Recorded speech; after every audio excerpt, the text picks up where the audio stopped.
to my body. I can barely move.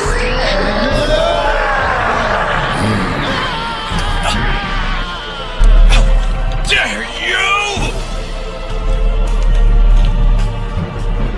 You shall die with your honor intact. You monster! You'll pay for that! Because now I'm mad. I'm really, really mad! And now it's time to pay!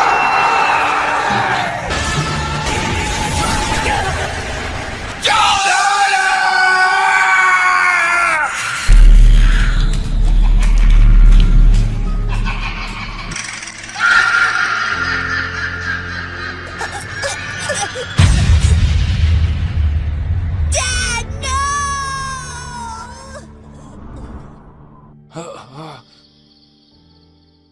Nagising si Gohan, takot na takot mula sa bangungot na iyon. Panaginip lang pala ang lahat, pero hindi pa rin mapakali si Gohan, kaya hindi na siya nakatulog at umalis ng bahay sa kalagitnaan ng gabi. Pakiramdam ni Gohan ay pagod na pagod, at dahil sa panaginip na iyon, may pinuntahan siya na walang nakakaalam kung saan. Sa bahay ni Goku, tulog ang lahat matapos ang ilang sandali. Nagising si Goku na nagtataka, dahil may naramdaman siyang napakalakas na puwersang papalapit sa kanyang bahay. Lumabas si Goku upang makita ang nanghihimasok na ito. Sige, magpakita ka na, lumabas ka sa pinagtataguan mo. May nararamdaman akong enerhiya sa lahat ng dako, pero hindi ibig sabihin na para iyon sa iba bukod sa iyo. Lintik! Nasa lahat ng dako. Kung ano-ano ang iniisip ni Goku na parang may bumabagabag sa kanya, pero ang totoo ay hindi niya inaasahan. Nagulat si Goku nang matuklasan kung sino ang dumalaw.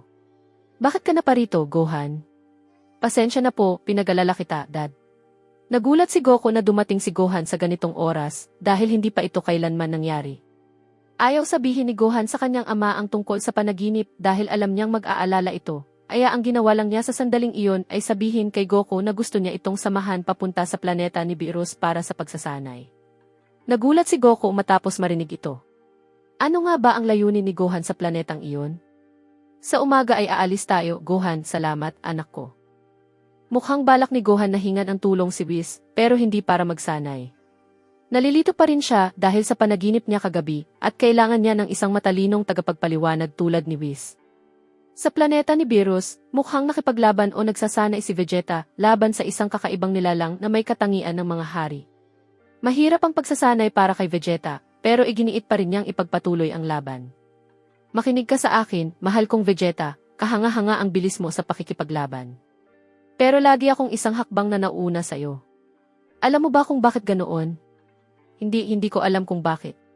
Sa madaling salita, ikaw ang uri ng taong masyadong nag-iisip at nagkakalkula, kaya hindi mo na ipapakita ang pinakamahusay mo kapag kinakailangan. Kapag oras na ng pahinga, mahalaga na mag-relax ka ng maayos. Hindi ko kailangan ng pahinga. Ako pa rin ang pinakamahusay. Kaya ko pang magbigay ng higit pa. Dinagdagan ni Vegeta ang kanyang lakas na may balak na muling makipagsagupa, at biglang tumigil ang laban matapos maramdaman ng dalawa ang isang napakalakas na puwersang lumitaw sa planetang ito. Sa wakas ay dumating sina Goku at Gohan sa planeta ni Beerus, at nagulat si Goku sa nakita niyang si Vegeta na nagsasanay na tila nakikipaglaban sa isang estrangherong hindi niya kilala. Vegeta, mukhang mas lalo kang lumakas kaysa sa akin. Saan ka nakahanap ng ganitong tagapagsanay? Hindi ko pa siya nakita dati. Kalimutan mo na iyon, Kakarot. Sa tingin mo ba gusto kita? Naghintay pa ako ng pahintulot ng asawa ko para makapunta rito. Matagal ko nang gustong pumunta sa lugar na ito mula pa matapos ang Tournament of Power, at sa kabutihang palad, nakita ko ang ina ni Whis na muling nagpakita matapos ang matagal niyang pagkawala. May tuturing mo siyang mas malakas pa kaysa kay Whis. Ano? Sabi ka kung makipaglaban sa kanya. Lumapit si Whis sa sandaling iyon at tinanong kung bakit bumisita si Goku sa planetang ito. Sinabi nitong nais niyang sanayin si Gohan, at ngayong narito ang ina ni Whis sa planetang ito, ibig sabihin ay magkakaroon si Whis ng sapat na oras para sanayin si Gohan. Pero sumagot si Whis, pasensya na, Goku, pero hindi ito ang tamang oras para sa pagsasanay. Ang ina ko ay naglaan lang ng kaunting oras para magpahinga mula sa pagsasanay kay Vegeta matapos niyang igiit na kumuha ng maraming session. Wala akong oras para sanayin ang anak mo. Whis, hayaan mong sabihin ko na mahalaga ang pagpunta ko rito, at gusto kitang makausap, kahit sandali lang, magtatanong ako tungkol sa mga bagay na may kinalaman sa pagsasanay. Naunawaan ni Whis ang sitwasyon at umalis nga, isinama si Gohan sa isang lugar kung saan sila makakapag-usap. Gusto kong makipaglaban sa iyo, Vegeta. Patunayan mo sa akin na talagang umunlad ang mga kakayahan mo. Nakipaglaban si Goku kay Vegeta, habang si Whis naman ay lumayo kasama si Gohan sa isang malayong lugar.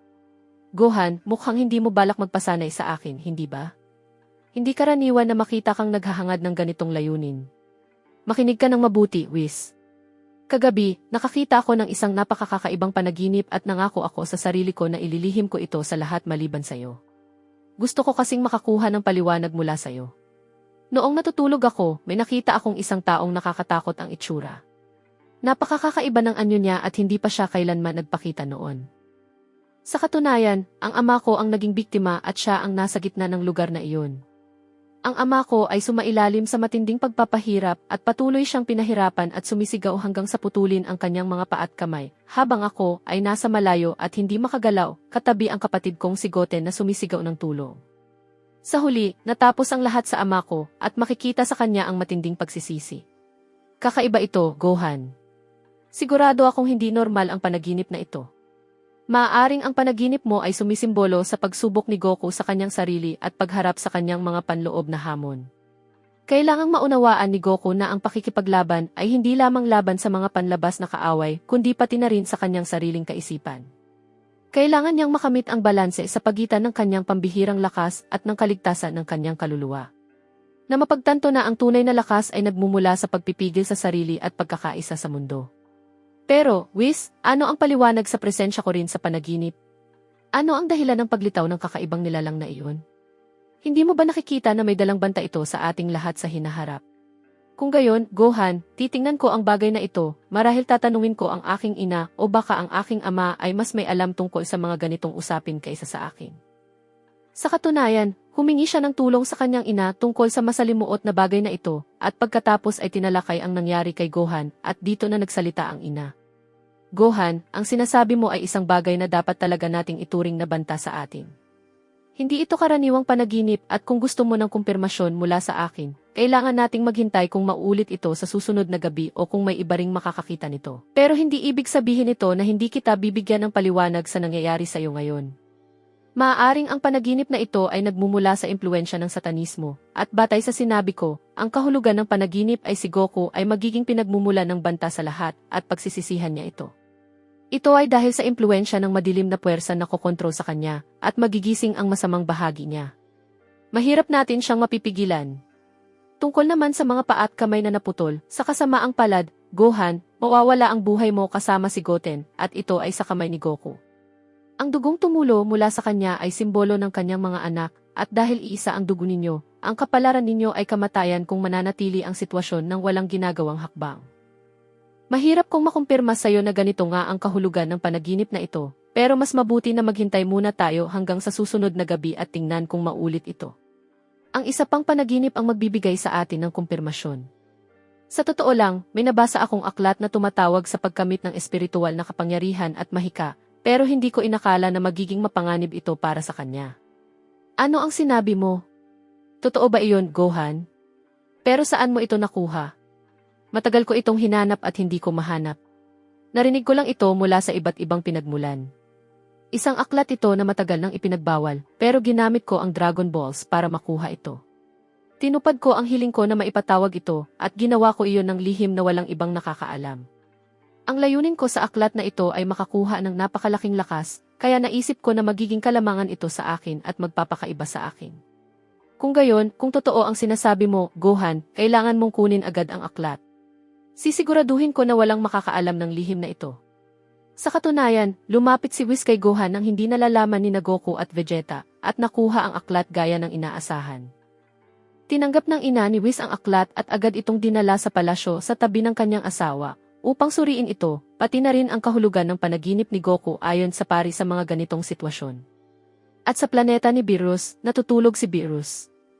Habang siya ay nahimbing sa tulog, gumagawa siya ng mga kakaibang tunog na nakatawag pansin kay Whis, at ang totoo ay may nakita si Beerus na hindi maganda ang pahiwatig. Nagising si Beerus na gulat mula sa kanyang pagtulog at nanginginig ng husto. Hindi pa siya kailanman nanginig ng ganito dati, at malinaw na ang nakakatakot na panaginip na ito ay nakaapekto rin sa isipan ni Beerus. Ano ang dahilan nito?